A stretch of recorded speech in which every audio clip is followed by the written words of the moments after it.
Jornal Gente falando agora sobre consequências para o Brasil, sobre a guerra no Oriente Médio. A gente vai entender melhor como fica o agronegócio brasileiro, quais são as consequências e será que existe aqui um ambiente de talvez oportunidades para os produtores do Brasil?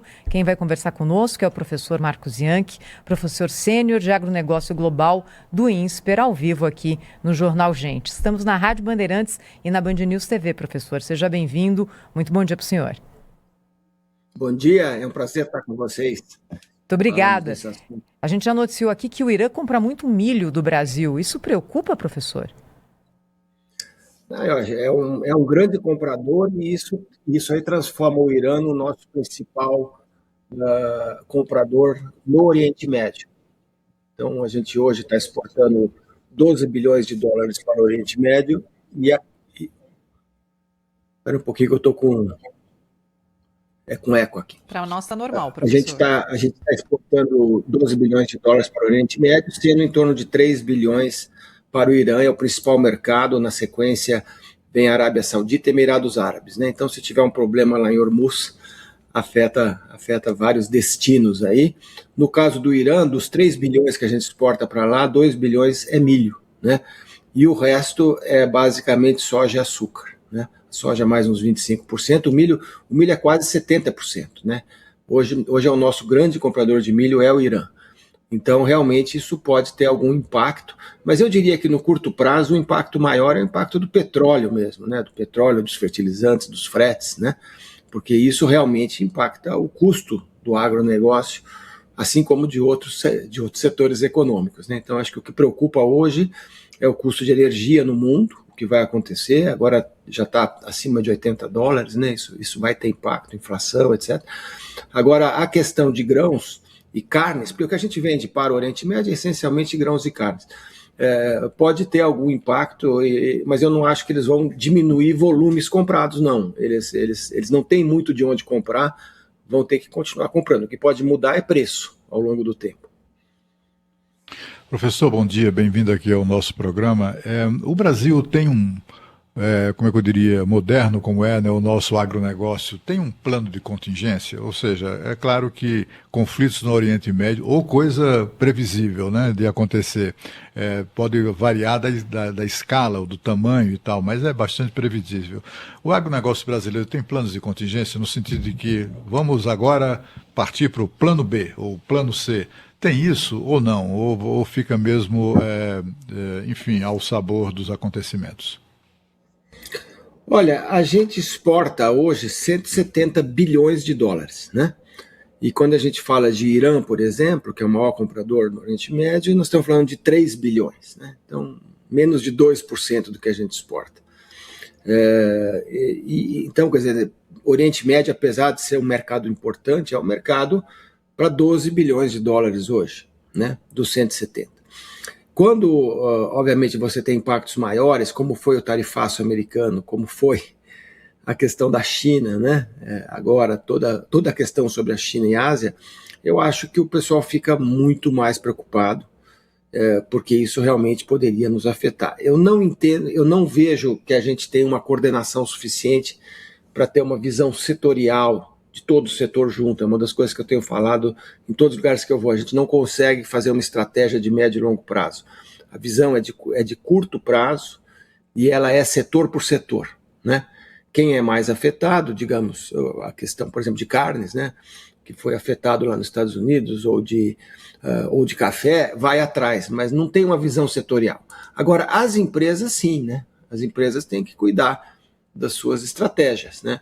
Eu acompanho bastante o setor de carnes e, obviamente, que essas coisas que estão acontecendo, salvaguarda na China, tarifaço nos Estados Unidos, acordo União Europeia-Mercosul com cotas, salvaguarda lá no México, né? Essas coisas fazem com que as empresas tenham que buscar alternativas de mercados e tenham que se mobilizar. Então, acho que a mobilização é por empresa, principalmente as grandes que estão presentes lá fora, mas a gente não tem uma visão de setor agro unificado e não temos tampouco uma visão de país também de médio e longo prazo, né? Nós já deveríamos estar estudando esse problema do Oriente Médio há muito tempo, né? Não é um assunto novo, né? Desde que o Trump começou a fazer essas ameaças e não só sobre essa região, né, também sobre a Rússia e Ucrânia, sobre a Groenlândia, sobre México, Canadá, sobre a Venezuela, nós já devíamos estar estudando e ter pelo menos um centro de monitoramento de políticas comerciais agrícolas, né? Porque o setor agrícola é o mais exposto, mais da metade da exportação brasileira está no agro, e é um setor muito sujeito a barreiras tarifárias e não tarifárias, né? Aliás, a gente vinha falando muito das não tarifárias, agora voltou a tarifária, depois que o Trump inaugurou essa onda de tarifaços, né? E junto com isso vem cotas e administração de cotas, e vem uma série de outras medidas, como as medidas de defesa comercial. Então a gente está num mundo que não tem regra, num mundo de comércio administrado, essa é a grande diferença. Antes era um comércio sobre regras e ganhava quem era mais eficiente. Agora não é quem é mais eficiente, agora é um comércio administrado, caso a caso, país a país, quem é amigo, quem é inimigo. Então a gente deveria estar fazendo muito mais estratégia sobre isso. Eu não vejo uma estratégia setorial, nem mesmo nacional, eu vejo estratégia empresarial. Professor, obrigada por estar ao vivo aqui com a gente, esclarecendo aí esses assuntos todos. Eu tenho conversado muito com empresários que estão no Oriente Médio, né? E principalmente do Catar e dos Emirados Árabes. Bom, o que eles estão dizendo para mim? Que justamente agora que esses países estão com negócios efervescentes com o Brasil, enfim, com o Sul Global, com o mundo inteiro, acontece um episódio como esse e breca os negócios entre Oriente e Ocidente.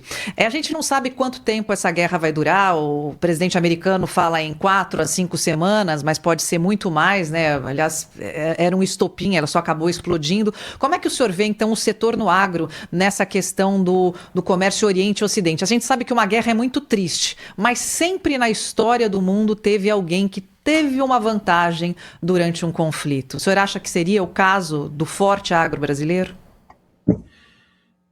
Bom, é o que você disse, né? A gente tem o nosso destino, né? Os nossos mercados estão no Oriente, certo?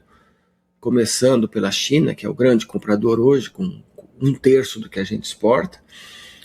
Você tem também um grande mercado no Sudeste da Ásia, e um mercado muito grande no Oriente Médio, né? Esse mercado do Oriente Médio a gente vem cultivando desde os anos 70. Nós somos o maior exportador de carne halal do mundo, né?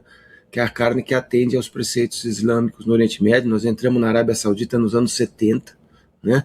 E eles têm muita confiança aqui no Brasil. Então, esses são os nossos mercados.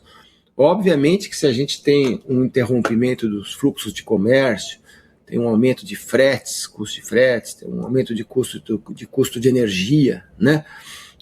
A gente vai ter um problemaço no agro, porque o agro ele está saindo. Você veja, nós temos soja saindo do Mato Grosso, que é o nosso principal estado, 2.000 quilômetros para chegar no porto, atravessa 3 oceanos, né?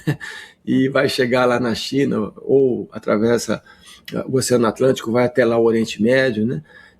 E também o Índico, né? Então, ou seja, a gente está longe, a gente está com essas cadeias muito integradas, né? E esse é o setor que a gente é mais, o que a gente chama de global player, né? A gente atua no mundo inteiro.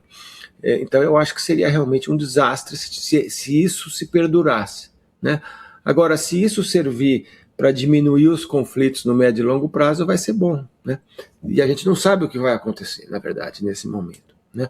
Mas eu diria que no curto prazo o impacto maior é em energia, mas é o que você falou, esses mercados eles têm crescido, todos esses produtos que eu falei para você, frango, milho, açúcar, carne bovina, estão crescendo a 2 dígitos há 25 anos, né? 10, 15% de crescimento ao ano na exportação para o Oriente Médio e mesmo para a China também. Então, são, na verdade, mercados pujantes, mercados, inclusive o Oriente Médio não tem quase produção local, né? Eles têm uma condição muito difícil de produção, o que eles produzem lá é muito caro, principalmente em commodities, então eles dependem muito de fornecedores confiáveis, né?